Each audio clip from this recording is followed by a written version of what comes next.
रे बात तेरे काम न आवे, तू संतों शरण लाग रे। परमात्मा की प्राप्ति के लिए आत्मा उसी दिन से प्रयत्नशील है जिस दिन से ये उससे बिछुड़ी है, क्योंकि काल भगवान ने उसी दिन अपने रंग दिखाने शुरू कर दिए थे जिस दिन से हम इसे मिले। अर्थात हम सभी आत्माएं दुर्गा के अंदर थे और दुर्गा एक युवती लड़की परमात्मा ने बनाई और इस काल के पास भेजी थी। इस काल भगवान ने उसके साथ उसी समय से दुर्व्यवहार शुरू कर दिया था और उसी समय से वो परमात्मा को पुकारने लग गई थी, मेरी रक्षा करो, मुझे बचाओ। उसके बाद फिर हमारा जन्म हुआ। हम यहाँ पर काल ने सूझबूझ से इस 5 तत्वों की कैद में बांध करके ये झूठा सारा साजबाज हमारे ऊपर जकड़ दिया और हमें जीव बना दिया। पहले हम हंस रूप थे, परमात्मा परमहंस रूप है। हम आत्मा थे, प्रभु परमात्मा हैं। आत्मा और परमात्मा के गुण बहुत से मिलते जुलते हैं, केवल सामर्थ्य में अंतर है। बाकी परमात्मा का शरीर भी नूरी है, हमारा शरीर भी वहाँ नूर का होता है। आत्मा भी अविनाशी है, प्रभु भी अविनाशी है, लेकिन परमात्मा समर्थ है और आत्मा समर्थ नहीं है। अब हम वहाँ पर परमात्मा जैसे गुणों युक्त थे और यहां आकर के हम जीव बन गए। धर्मदास साहिब जी कहते हैं, मेरे हंसा भाई हंस रूप था जब तू आया, अपना स्वरूप भूल में भूला ताते जीव कहाया। मेरे हंसा भाई तू हंस रूप था जब तू आया। अब हमने उस परमात्मा को पाने के लिए फिर हंस ही बनना होगा, तभी हम उस परमेश्वर को पा सकेंगे, उसके लोक में रह सकेंगे। उसी समय से ये आत्मा परमात्मा की चाह में लगी हुई है। इस काल भगवान ने अपनी सूझबूझ से इस जीव आत्मा को भ्रमित कर दिया। झूठे गुरु बना के, झूठे संत भेज के शास्त्र विरुद्ध साधना पर सबको आरूढ़ कर दिया। पूर्ण परमात्मा का नामो निशान मिटा दिया। भगवान कैसा है, कौन है, ये सारी रोल गदोड़ कर दी। कोई कहता है भगवान निराकार है, कोई कहता है भगवान विष्णु है, कोई कहता है भगवान शिव जी है, कोई कहता है भगवान ब्रह्मा है, यही सर्वसृष्टि रचनहार है। कोई कहता है भगवान तो ब्रह्म है। यानी किसी की भी थ्योरी, किसी का भी सिद्धांत एक दूसरे से मेल नहीं करता। जो लोक वेद है, लोक वेद के आधार से सभी आधारित हो गए। न तो पवित्र हिंदू धर्म के अनुयायियों को अपने पवित्र सदग्रंथों के विषय में जानकारी, और न ही पवित्र ईसाई धर्म के अनुयायियों को अपने ही सदग्रंथ के, अपने ही पवित्र बाइबल के विषय में जानकारी कि वो क्या बताना चाहता है, क्या संदेश दे रहा है। परमात्मा साकार है या निराकार, कौन है, कहाँ रहता है, ये सब विद्वान है हमारे सदग्रंथों में। लेकिन हमें जो ज्ञान प्राप्त है वो लोक वेद के आधार से है। नहीं पवित्र मुसलमान धर्म के अनुयायियों को पवित्र कुरान शरीफ के विषय में जानकारी है कि वो क्या संदेश हमें देना चाहता है। केवल लोक वेद के आधार से हमने जो सुनाया है कि अल्लाह परमात्मा गॉड निराकार है, वो फॉर्मलेस है, बेचून है, अर्थात उसकी कोई आकार नहीं है, वो केवल उसकी शक्ति सर्वव्यापक है। तो इस तरह की थ्योरी से, इस तरह के सिद्धांत से हम एक दूसरे से सुनकर संतुष्ट हो चुके थे।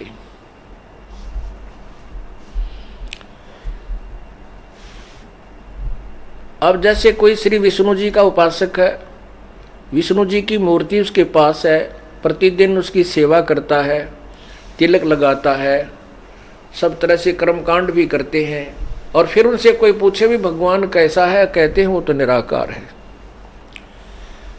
तो ये हम बिल्कुल बालक जैसा ज्ञान था हमारा, बालकों जैसा, बच्चों जैसा। ऋषि महर्षि और ब्रह्मा विष्णु महेश का भी ज्ञान बच्चों जैसा ज्ञान है, वो सदग्रंथों से अपरिचित है। अब यहां समस्या आती है कि जब ब्रह्मा विष्णु महेश के बारे में कहते हैं कि उनको भी ज्ञान नहीं है,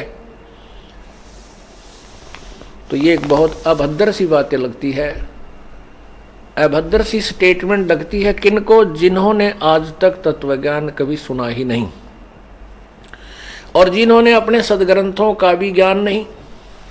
उसके लिए आपको थोड़ा सा सदग्रंथों का सहारा लेना पड़ेगा। पुण्यात्माओं, ये एक ऐसी जटिल समस्या होगी कि भगवान को भगवान सिद्ध करने के लिए ना जाने कितने प्रमाण देने पड़ते हैं। लाल को लाल ही सिद्ध करने के लिए ढेर सारे प्रमाण देने पड़ते हैं, क्योंकि लाल को तो हमने किसी ने अनजानों ने कौड़ी बना रखा है और छोटे सिक्कों को लाल सिद्ध कर रखा है। उनको मैं तो हमें सुना रखा है, लेकिन लाल के गुण जरूर गा रखे हैं, परंतु लाल से अपरिचित हैं। ब्रह्मा विष्णु महेश भी ज्ञान से परमात्मा के बारे में बिल्कुल नहीं जानते, अपरिचित हैं। सबसे पहली बात तो ये ध्यान रखनी चाहिए, हमें याद रखना चाहिए कि हमने श्री ब्रह्मा जी, श्री विष्णु जी, श्री शिव जी का ज्ञान कहाँ से प्राप्त हुआ? पवित्र पुराणों से, क्योंकि इनसे अलग कोई शास्त्र नहीं जो इनकी जानकारी देते हो। उन्हीं पुराणों में क्या लिखा है वो हम अब स्वयं पढ़ेंगे, क्योंकि हम अब अक्षर ज्ञान युक्त हैं। पहले समस्या क्या रही कि हमारे पूर्वज थे वो तो थे अनपढ़, अशिक्षित, और एक संस्कृत भाषा को पढ़ने का एक ही वर्ग को अधिकार था। उनको ABC का ज्ञान था ही नहीं, क्योंकि ब्रह्मा को नहीं, विष्णु को नहीं, शिव जी को नहीं, तो अन्य देवता ब्राह्मणों को और गुरुओं को, संतों को, ऋषियों को कहां से हो सकता है? आपको एक झलक दिखाते हैं। श्री देवी महापुराण में भगवान शंकर जी, भगवान विष्णु जी क्या स्टेटमेंट देते हैं, वो कितने विद्वान हैं, ये देखिएगा। ये है पवित्र श्रीमद् देवी भागवत। ये देखिएगा, श्रीमद् देवी भागवत गीता प्रेस गोरखपुर से प्रकाशित है। अंदर से भी दिखाते हैं आपको। श्रीमद् देवी भागवत, संपादक हनुमान प्रसाद पोदार चिमनलाल गोस्वामी, और ये प्रकाशक आपने देख ही लिया, फिर देख लीजिए। प्रकाशक मुद्रक हैं गीता प्रेस गोरखपुर, गोविंद भवन कार्यालय कोलकाता का संस्थान। और अब देखिए इसके 28 पृष्ठ पे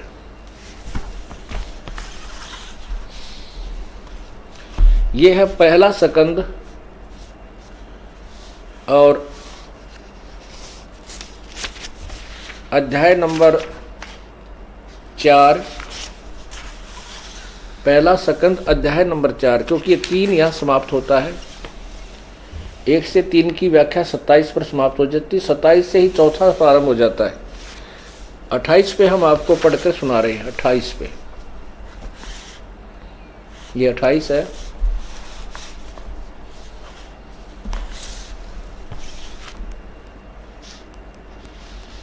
ये 28 है और ये पहला सकंद। यहाँ क्या लिखा है? नारद जी ने कहा, महाभाग व्यास जी, तुम इस विषय में जो पूछ रहे हो, ठीक यही प्रश्न मेरे पिताजी ने भगवान श्री हरि से किया था।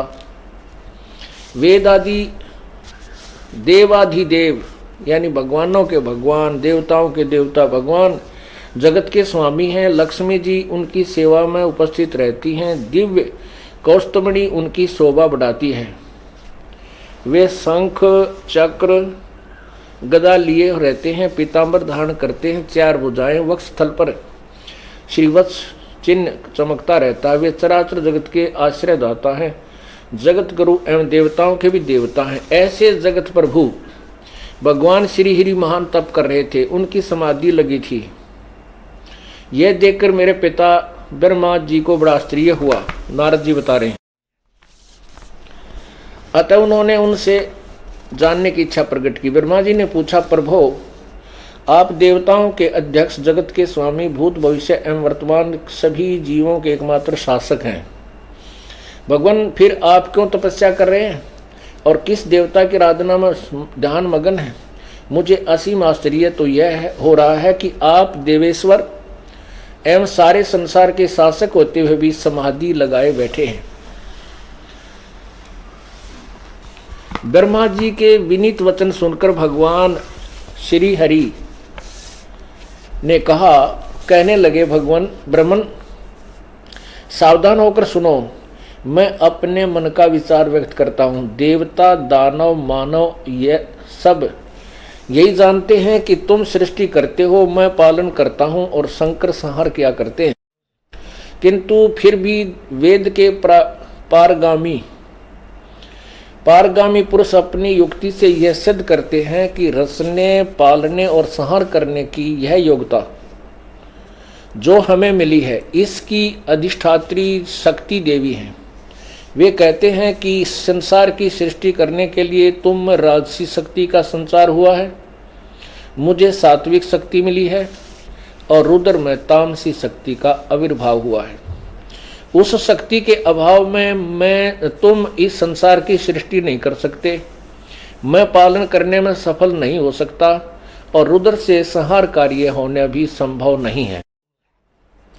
ब्रह्मा जी, हम सभी उस शक्ति के सहारे ही अपने कार्य में सदा सफल होते आए हैं। सुवर्त प्रत्यक्ष और परोक्ष दोनों ही उदाहरण मैं तुम्हारे सामने रखता हूँ। सुनो, यह निश्चित बात है कि उस शक्ति के अधीन होकर ही मैं प्रलय काल में इस शेष नाग की सैया पर सोता और सृष्टि संहार करने के अवसर पर आते ही जाग जाता हूँ। मैं सदा तप करने में लगा रहता हूँ, उस शक्ति के शासन से कभी मुक्त नहीं रहता। कभी अवसर मिला तो लक्ष्मी के साथ सुख पूर्वक समय बिताने का सौभाग्य प्राप्त होता है। मैं कभी तो दानों के साथ युद्ध करता हूँ। अखिल जगत को भय पहुँचाने वाले दैत्यों के विकराल शरीरों को शांत करना मेरा परम कर्तव्य है। अब देखना 29 पृष्ठ पे क्या कह रहे हैं, ये आप पढ़ रहे हो। विष्णु जी कह रहे हैं, मुझे सब प्रकार से शक्ति के अधीन होकर रहना पड़ता है। उन्हीं भगवती शक्ति का मैं निरंतर ध्यान किया करता हूँ। ब्रह्मा जी, मेरी जानकारी में इन भगवती शक्ति से बढ़कर दूसरे कोई देवता नहीं है। अब देखो, श्री विष्णु जी के ज्ञान के स्तर की आपको पता लग गया कि इतने विद्वान है। ये कहते हैं दुर्गा तो ऊपर मैं कोई भगवान नहीं मानता, इससे ऊपर कोई भगवान नहीं है मेरे विचार में। अब दुर्गा क्या कहती है, ये देखिए। अब दुर्गा क्या कहती है,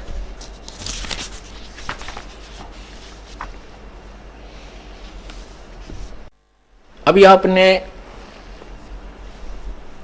भगवान श्री हरि यानी भगवान विष्णु जी की जो जानकारी प्राप्त की, वो कहते हैं कि मेरे सोच में, मेरे ज्ञान में, मेरे जो नॉलेज है उसमें दुर्गा से ऊपर कोई परमात्मा नहीं है। और दुर्गा क्या कहती है कि तुम दोनों मेरा और उस ब्रह्म का ध्यान करो।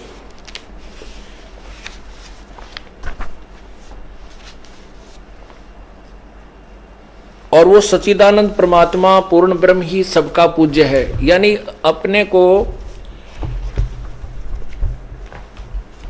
अपने से ऊपर अन्य भगवान यानी पूर्ण परमात्मा की भक्ति की तरफ वो संकेत करती है।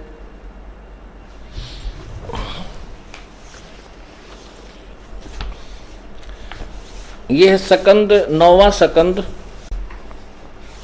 यही वो दुर्गा शक्ति 9वां सकंद प्रश्न नंबर 661 पे यहाँ क्या लिखा है कि ब्रह्मा ब्रह्मा विष्णु और शिव और ऋषि आदि सभी सच्चिदानंद ब्रह्म में प्रवेश कर जाते हैं। जब सब ब्रह्मांडों की जो है ना विनाश होता है, उस ब्रह्म में ही प्रकृति भी लीन हो जाती है। प्रकृति पुरुष एक ही हो जाते हैं मुने। अब देखना, ब्रह्मा विष्णु शिव और ऋषि आदि सभी सच्चिदानंद ब्रह्म में प्रवेश कर जाते हैं। और उस तत्व ब्रह्म में, जैसे आपको गीता जी अध्याय नंबर 7 के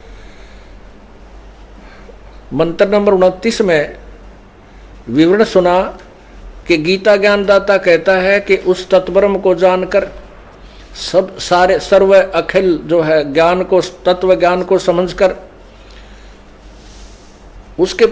उसके पश्चात साधक केवल जन्म मरण से ही छुटकारा पाने की चेष्टा करता है। गीता जी अध्याय नंबर 8 के मंत्र नंबर 1 में अर्जुन ने पूछा, भगवान किम तत्ब्रह्म, वो तत्ब्रह्म है कौन, वह ब्रह्म कौन है। 8वें अध्याय के 3 श्लोक में भगवान गीता ज्ञानदाता ने उत्तर दिया कि वो परम अक्षर ब्रह्म है, वो तत्ब्रह्म, वो पूर्ण ब्रह्म है, परम अक्षर ब्रह्म है। उसी के विषय में आप देखिएगा, ब्रह्मा विष्णु शिव और ऋषि आदि सभी सच्चिदानंद ब्रह्म में प्रवेश कर जाते हैं। उस ब्रह्म में ही प्रकृति भी लीन हो जाती है, दुर्गा भी। प्रकृति और पुरुष एक हो जाते हैं। या देखिए, संपूर्ण ब्रह्मांडों के जो एकमात्र ईश्वर हैं उन्हें परमात्मा कहा जाता है। उनका विग्रह सत्यचित और आनंदमय है। ब्रह्मा, प्रभृति देवता, महाविराट और स्वल्प विराट सभी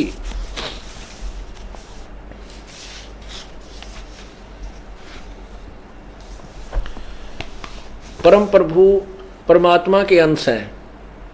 ये जो नीचे के जैसे ब्रह्मा विष्णु महेश और ये काल यानी विराट, ये सारे के सारे उसी परम पिता के, उसी के अंश हैं। ये भगवान नहीं है, समर्थ नहीं है। आगे देखो 662 पृष्ठ पे वही 9वां स्कंद है। इस प्रकार सृष्टि के कारणभूत परब्रह्म परमात्मा नित्य सत्य सनातन स्वतंत्र निर्गुण और प्रकृति से परे हैं, दुर्गा से भी आगे हैं। उनकी न कोई लौकिक उपाधि है और न कोई भौतिक आकार है। भक्तों पर अनुग्रह करने के लिए वे सदा प्रस्तुत रहते हैं। उनकी कृपा से ही ज्ञानी बने हुए कमल योनि ब्रह्मा द्वारा ब्रह्मांड की रचना की होती है।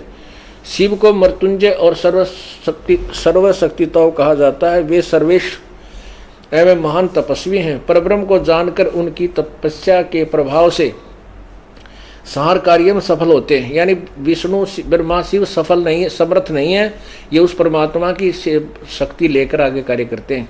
उन परब्रह्म के प्रति श्रद्धा रखने तथा उनकी सेवा करने के प्रभाव से ही जगत पालक भगवान विष्णु महान विभूति से संपन्न, सर्वज्ञानी, सर्वदर्शी, सर्वव्यापी, सबके रक्षक, संपूर्ण शक्ति प्रदान करने में समर्थ तथा सर्वेश्वर हुए। प्रकृति को सर्वशक्ति रूपणी महामाया और सर्वेश्वरी भी कहते हैं। इसका क्या अर्थ हुआ? इसे ये सिद्ध हो गया कि न तो ब्रह्मा समर्थ है, न विष्णु समर्थ है, न शिव जी समर्थ है, और इस ब्रह्मा विष्णु महेश से ऊपर और शक्ति है, इस दुर्गा से भी ऊपर और शक्ति है। दुर्गा अपने ही वचनों में कहती है कि उस परमात्मा की भक्ति करनी चाहिए जो सर्वेश्वर, सबका ज्ञानदाता, सबका मालिक है। ये है 7वां स्कंद। वही देखिएगा श्रीमद् देवी भागवत, ये 7वां स्कंद और 562 से फिर सुनाते हैं आपको।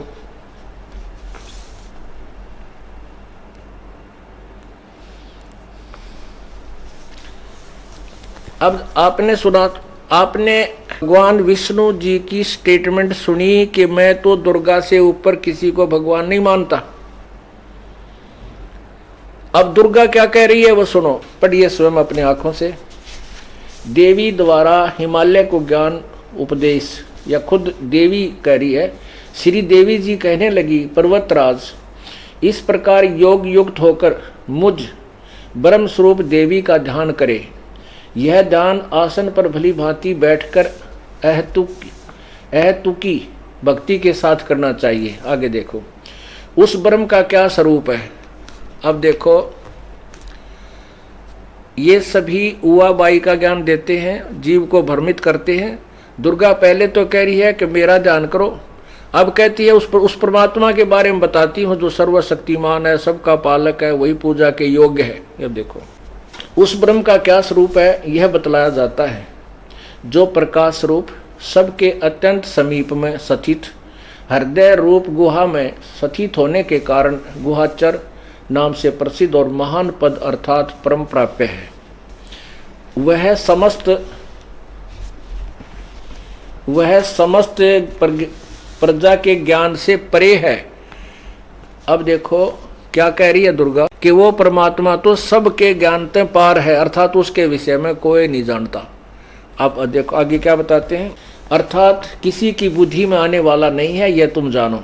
जो परम प्रकाश रूप है, जो सूक्ष्म से अत्यंत सूक्ष्म है, जिसमें संपूर्ण लोक और उन लोकों में निवास करने वाले प्राणी स्थित हैं, वह अक्षर ब्रह्म है, अविनाशी ब्रह्म है, और वही सबके प्राण है, वही सबकी वाणी है और वही सबके मन है। वह यह परम सत्य और अमृत अविनाशी तत्व है। सौम्य वेदने योग्य लक्ष्य का तुम वेदन करो। ओहो सौम्य उस वेदने योग्य लक्ष्य का तुम वेदन करो, मन लगाकर उसमें तन्मय हो जाओ। सौम्य उपनिषदों में कथित महान अस्त्र रूप धनुष लेकर उस पर उपासना द्वारा तीक्ष्ण किया जाए हुआ बाण साधना करो, संधान करो, और फिर भगवान भावना गुप्त चित्त से के द्वारा उस बाण को खींचकर उस अक्षर रूप ब्रह्म को ही लक्ष्य बनाकर वेदन करो। परवण ओम धनुष है, जीवात्मा बाण है और ब्रह्म को उसका लक्ष्य कहा जाता है। अब ये सभी तत्व ज्ञान से अपरिचित हैं और परमात्मा पूर्ण ब्रह्म ने आकर के पहले ब्रह्मा को, फिर विष्णु को, शिव को इनको समझाने की चेष्टा की। इन्होंने कुछ तो वो ज्ञान परमात्मा वाला ठीक सा मान लिया और उसी का फिर आगे प्रचार चलता रहा। अब देवी क्या कह रही है, ये क्या कहते हैं कि वो परमात्मा जो और है, सबकी बुद्धि से परे है, वो अक्षर ब्रह्म, अक्षर माने अविनाशी, वो अक्षर ब्रह्म, तो उसका ही वेदन करो। वेदन माने उसी को लक्ष्य मानकर प्राप्त करने की चेष्टा करो। उसके लिए ओम मंत्र है। ओम मंत्र तो उसका धनुष है, जीवात्मा बाण है और ब्रह्म को उसका लक्ष्य कहा जाता है। लक्ष्य यानी उसका उद्देश्य। आगे देखो वह एकमात्र परमात्मा को, उस एकमात्र परमात्मा को ही जानो, दूसरी सब बात छोड़ दे। यानी अपनी पूजा भी कहती है छोड़ दो, केवल सब प्रकार से उसी परमात्मा को जानो। यही अमृत रूप परमात्मा के पास पहुंचने वाला पुल है। संसार समुद्र से पार होकर अमृत रूप परमात्मा को प्राप्त करने का यही सुलभ साधन है। जिस प्रकार रथ के चक्कर में आरे लगे होते हैं, उसी प्रकार शरीर की संपूर्ण नाड़ियां हृदय में एकत्रित रह स्थित हैं। उस हृदय में ही विविध रूपों में प्रकट होने वाला परब्रह्म संचरण करता है, अंतर्यामी रूप से वर्तमान है। इस आत्मा का ओम के जाप के साथ ध्यान करो। इससे अज्ञान में अंधकार से सर्वथा परे और संसार समुद्र से पार जो ब्रह्म है उसको पा जाओगे, तुम्हारा कल्याण हो। अभी 363 पर क्या कह रहा है, ये 363 ही चल रहा है जो अभी हम पढ़ते आ रहे। यह सबका आत्मा ब्रह्मलोक रूप दिव्य आकाश में स्थित है, यानी एक देशीय है, ब्रह्मलोक में रहता है। धीर बुद्धिमान पुरुष विज्ञान के द्वारा ही आनंद रूप अमृत अविनाशी ब्रह्म सर्वत्र प्रकाशित है, उसको भलीभांति देख लेते हैं। धीर पुरुष, धीर माने तत्वदर्शी। अब जैसे आपने यजुर्वेद अध्याय नंबर 40 के मंत्र 10 और 13 में धीरा नाम माने तत्वदर्शी संत ही उस परमात्मा के विषय में जानते हैं, तो ये भी अपने से आगे बता रही है कोई और तत्वदर्शी संत ही उसको जानते हैं, वही उसको देख सकते हैं और वो परमात्मा। अब इनका खिचड़ी ज्ञान है। हमने जो कंसेप्ट क्लियर करना था वो ये है कि ना ब्रह्मा ने ज्ञान, ना विष्णु को, ना शिव जी को। विष्णु जी कह रहे हैं कि मैं दुर्गा की पूजा करता हूं, इससे आगे भगवान नहीं मानता। दुर्गा कह रही है कि वो परमात्मा कोई और है, वही पूजा के योग्य है, वही सारी जीवों का आधार है। उसकी जैसा उसने अपनी सोच है कि उसका ओम नाम जाप करो, उसी का ध्यान करो, वो ब्रह्मलोक में रहता, वही पूर्ण परमात्मा है। अब इन्होंने तो जीव को गुमराह करने का एक पूर्ण रूप से जाल फैला रखा है। और ये दुर्गा जो है काल के भय से सत्य नहीं बता सकती, और इस काल ने इन सबको भ्रमित करके और सभी जीवों को अज्ञानी बना रखा है। आगे फिर देखना, धीर यानी बुद्धिमान पुरुष विज्ञान के द्वारा, विज्ञान माने तत्व ज्ञान, विज्ञान माने तत्व ज्ञान के द्वारा जो आनंद रूप अमृत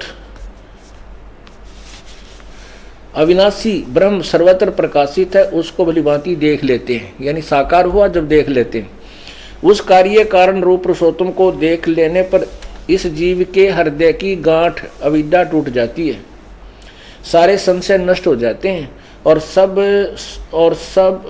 शुभ अशुभ कर्म अक्षीण हो जाते हैं। वह निर्मल और निष्कल ब्रह्म प्रकाश में प्रकोष्ठ दिव्य परम धाम में विराजित है, दिव्य परम धाम में विराजित है। वह शुभ्र सर्वथा विशुद्ध और संपूर्ण प्रकाश में वस्तुओं का भी प्रकाशक है। उसे आत्मज्ञानी पुरुष ही जानते हैं। उस प्रकाश रूप परम धाम में परमात्मा में न सूर्य प्रकाशित होता है, न चंद्रमा, न तारे ही प्रकाशित होते हैं, न वहाँ ये बिजली चमकती है, फिर अग्नि की तो बात ही क्या है, आदि आदि। उसको प्रकाशित होने पर किसी के प्रकाश से सब प्रकाशित हो, उसी के प्रकाश से सब प्रकाशित होते हैं, उसके प्रकाश से संपूर्ण जगत प्रकाशित है। अब पुण्यात्माओं, ये स्पष्ट हो गया कि ना तो ब्रह्मा न बेरा क्या का, सब उआ बाई बोल रहे हैं, जैसे भांग पी कर जो मुँह माई वाए कह दी, कभी कुछ कह रहे हैं, कभी कुछ कह रहे हैं।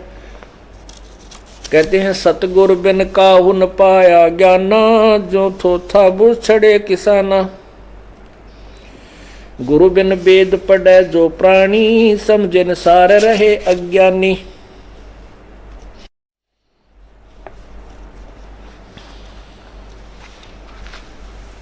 अब गुरु कौन है? तत्वदर्शी संत को गुरु कहते हैं, सतगुरु। वैसे तो गुरु शब्द बहुत है।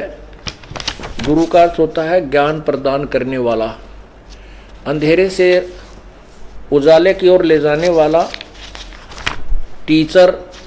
लेकिन सतगुरु इसलिए कहना पड़ा क्योंकि झूठे गुरु गणे हो गए, इसलिए सच्चा गुरु कहना पड़ा, बोलना पड़ा। यही पवित्र सदग्रंथ हैं। इनको चारों वेदों को, पवित्र गीता जी को, पवित्र चारों वेदों को और पवित्र 18 पुराणों को लिपिबद्ध किए लगभग 5500 वर्ष हो गए। और आज तक हिंदू समाज जो इनके विषय में अपना दावा करता है, हिंदू समाज, पवित्र हिंदू धर्म के अनुयायियों को अपने सदग्रंथों का कै खे का ज्ञान नहीं है। ये दास इसीलिए चिंतित हुआ कि हे भगवान, हमारे सदग्रंथ क्या बता रहे हैं, और ये लोक वेद दंत कथा सुनाने वाले मैं ऋषि पाकरे, ये तत्वदर्शी संत कवावें और गुरु बने बैठे जगत गुरु लिखवावें, इन तो बट्ठा बैठा दिया। अब सभी समाज शिक्षित है, छोटे से लेकर बड़े तक, बहन बेटी भाई बुजुर्ग सभी अक्षर ज्ञान युक्त है। और सदग्रंथ हमारे पास है, अनुवाद इन्होंने करी रखा है और कितने ने गोल मोल कर रखा है, वो हमारे तत्वदर्शी तत्व ज्ञान से वो स्पष्ट हो जाता है। उसके आधार से हम फिर दोबारा इसका अनुवाद करते हैं तो वो यथार्थ हो जाता है। हमारे सदग्रंथ मूल संस्कृत में है, वो मूल ज्ञान सही है। अनुवादकर्ताओं ने थोड़ा बहुत खिचड़ा मिला दिया इसमें, उसको हम साफ कर लेते हैं अपने तत्व ज्ञान से तुलना करके। अब प्रसंग चल रहा है कि जब से ये आत्मा परमात्मा से बिछुड़ी है उसी दिन से उसकी टोम या फेर लगी, क्योंकि जो सुख ये सतलोक में देख चुकी है वो यहाँ नहीं मिल रहा इसको। ना स्वर्ग में मिला, ना महास्वर्ग में मिला, ना पुत्रों में मिला, ना पुत्री में मिला, ना संपत्ति में मिला, ना कार में, ना कोठी, ना फैक्ट्री में, कितना सुख नाम की चीज नहीं, ना राज्य में मिला। स्वर्ग का राजा भी बन गया तो भी सुखी नहीं, क्योंकि वो सुख तो सतलोक के अंदर है जहां हम रहा करते थे। और हम अपनी नालायकी के कारण, अपनी अज्ञानता मूर्खता के कारण हम इस काल के जाल में फंस गए। सत सही।